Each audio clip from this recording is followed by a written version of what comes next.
Pessoal, bom dia. Recentemente a gente participou de um treinamento de vendas que eu posso dizer que não é um treinamento somente para vendas propriamente dito, tá? Mas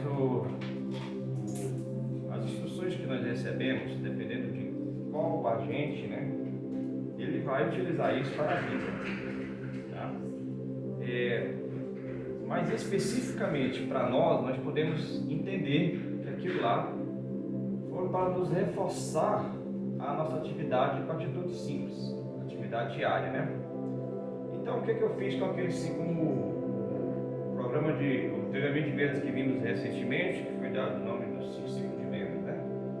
Eu adaptei um pouco, não voltado especificamente para nós aqui, mas sim para a gente trazer uma reflexão e que acaba que o corretor de imóveis, no momento em que ele praticar algumas etapas, né, deste ciclo, ou se praticar todas, quanto mais você rodar nesse ciclo, quanto mais for a velocidade que você rodar nesse ciclo, quanto a quantidade de vezes que esse ciclo for rodado em determinado tempo, certamente teremos mais resultado em qualquer atividade que formos fazer. Então, qual é o ciclo que nós estamos falando? Eu adaptei esse ciclo uma forma da gente lembrar do que é, né? Até na nossa atividade a gente tem que lembrar quais são as etapas. Então, para lembrar, eu abreviei aqui, dependente da ordem, né? Eu chamei esse ciclo de 5P Murphy. É muito fácil você identificar 5 P's, muito fácil. O Murphy é porque na minha cabeça algumas coisas não precisam exatamente serem colocadas no início do nosso trabalho. Pelo contrário, pode ser a todo tempo. Mas algumas coisas talvez seja o último que a gente deve focar para atingir um determinado resultado. Então, os 5 P's que nós vimos recentemente, ele traz para qualquer pessoa, em qualquer atividade que estiver fazendo, uma possibilidade grande de atingir êxito nessa atividade. Então, o primeiro P que nós vamos reciclar aqui hoje, que nós vamos rever, é o P da persistência. Não há como a gente conseguir nada na vida sem ser persistente. Não há como a gente transformar uma realidade, né? Não há como a gente interferir no cenário, nem no cenário, se a gente não for persistente. Lógico que a persistência está muito voltado ao grau de motivação. Por que ser persistente? Qual é a razão de cada um de nós sairmos de casa para uma determinada atividade? Ninguém sai de casa se não tiver um objetivo. Então, quando você sai de casa, quando você cumpre a sua agenda de acordar, de planejar, você já está sendo persistente.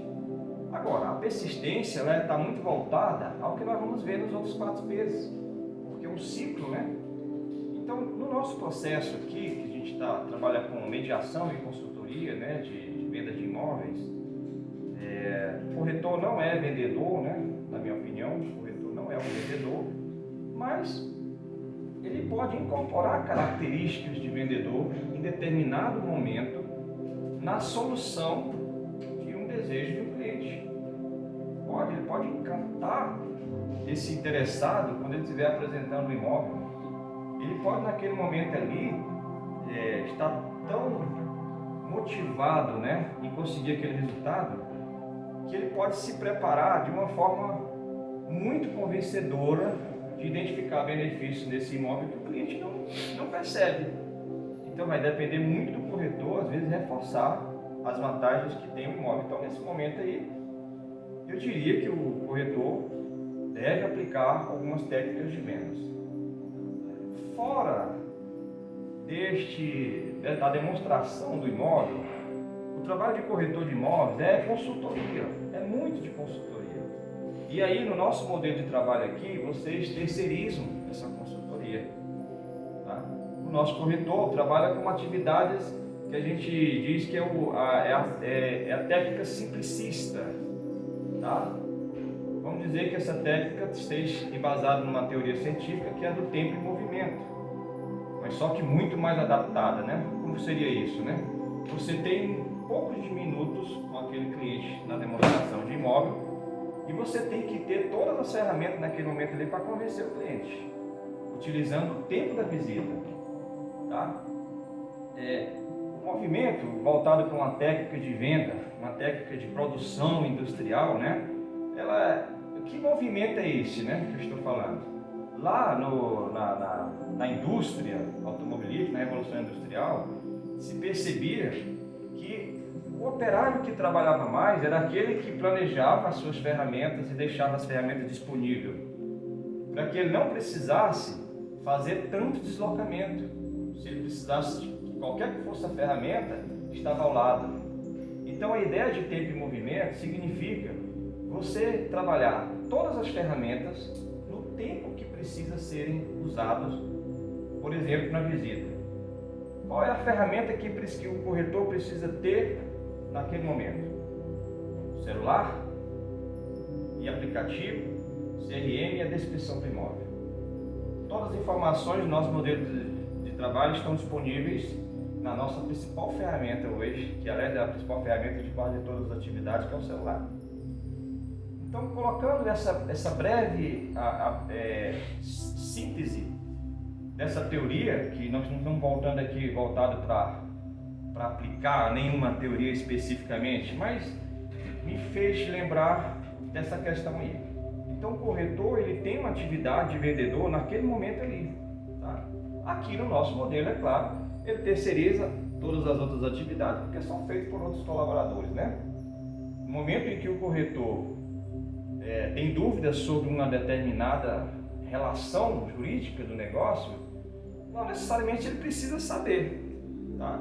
Ele vai dizer, olha, eu vou passar para o nosso consultor, nós trabalhamos em equipe, ok?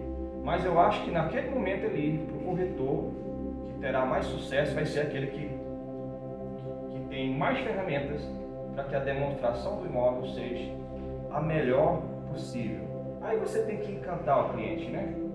E muitas vezes, atendendo o ciclo de vendas, nós trabalhamos a questão de hoje, que o que é hoje, que é bastante cobrado, você tem que se adaptar ao cliente. Então, muitos clientes não vai te dar abertura para você ser um cara que consegue saber tanto dele. Existem diversos tipos de clientes. Então, naquele momento ali, talvez o corretor também tenha que usar uma técnica de vendedor, que é analisar o perfil do cliente para ver que tipo de abordagem ele pode fazer. Okay? Não é uma coisa muito fácil, mas voltado a um dos P's que nós vamos ver aqui rapidamente, tem que haver preparo para isso, né? Ok? Então, qual é o outro P? A persistência, como eu falei, ela é motivada ao que eventualmente você quer fazer. Não adianta você ser persistente para atirar para todo lado. Você tem que atirar para o alvo certo, né? Então, nós temos que prospectar, tá? O segundo P de prospecção. Não há como conseguir nenhum resultado bom, positivo, se não prospectar. E aí, a gente poderia falar de diversas formas de prospectar que existem hoje. Mas eu vou falar apenas uma no nosso modelo de trabalho, que deve ser, por exemplo, o caminho de quase todas as imobiliárias hoje tem esse sistema disponível, que é um CRM, tá? No qual você tem cadastro de clientes, que a gente chama hoje de lead, né? Então, os leads estão cadastrados. O que eu vou fazer para prospectar essa minha solução de problema? Você está resolvendo um problema com o cliente quer resolver um problema com você, entenda isso. Ele precisa mudar alguma coisa na vida dele, ou fazer um investimento, ou ampliar a sua casa, ou às vezes reduzir. Então, você tem um problema para resolver. Naquele momento ali, quantos problemas você tem para resolver? Quais são os leads que você tem que retornar? Então, comecemos por prospectar com o cliente que você tem na base de dados, né? Hoje, os profissionais têm essa ferramenta disponível para utilizar. Aqui no nosso modelo, você pode colocar todos os clientes na sua lista de contatos como urgentes. Dá um clique lá, por exemplo, quando você vir para o trabalho, e veja quais são os clientes urgentes. Programe uma mensagem dizendo assim, olha, eu estou atento ao seu pedido, por exemplo, e manda para todos, é muito melhor do que a gente retornar para o cliente somente no final do dia, porque não teve tempo. Então, se você trabalhar essa conexão simples, de trabalhar o celular, colocando os clientes urgentes, que seja 100 clientes, manda uma mensagem padrão para ele, só para ele entender que você está conectado e tem a intenção de dar continuidade a esse atendimento. Então, o terceiro P que nós vamos falar aqui, pode ser prospectar, né? O terceiro P que nós vamos falar é na questão do planejamento. As ações precisam ser planejadas. E nós não vamos poder falar aqui como fazer um planejamento nesse tempo, porque a ideia foi fazer uma explanação de 15 minutos, né? Então vou acelerar aqui, porque eu reforcei mais no início. Em um outro momento a gente fala mais como é que podemos planejar as nossas ações, tá? Com o princípio da organização, da direção, do controle, da execução e controle, aquilo que precisa melhorar, precisa controlar, precisa retornar. Depois a gente trabalha mais esse P, mas devemos ter como consciência de que o planejamento é fundamental para se atingir uma estratégia de vendas, ou uma estratégia de uma determinada atividade que você queira alcançar aqueles objetivos que foram traçados. O terceiro P, gente, é a coisa mais importante para o momento que a gente vive hoje, com tanta conexão, com tanta informação. É a questão do profissionalismo. Não há como a gente hoje conseguir se adaptar às exigências do mercado, às formas de fazer, a forma de solucionar problemas. No nosso cenário aqui, vamos entrar nessa linha, de clientes, de pessoas, sem que você esteja capacitado para isso. Que seja uma capacitação para encantar clientes, já que no nosso modelo a fase do corretor é uma fase determinante e indispensável para poder as outras seguirem em frente, tá? Mas procurem conhecimentos que tornem você um cara muito capacitado para gerar impacto no momento da apresentação. O outro P, que é super importante, é quando você entrega uma solução de um problema, você dá continuidade, que é o pós-venda.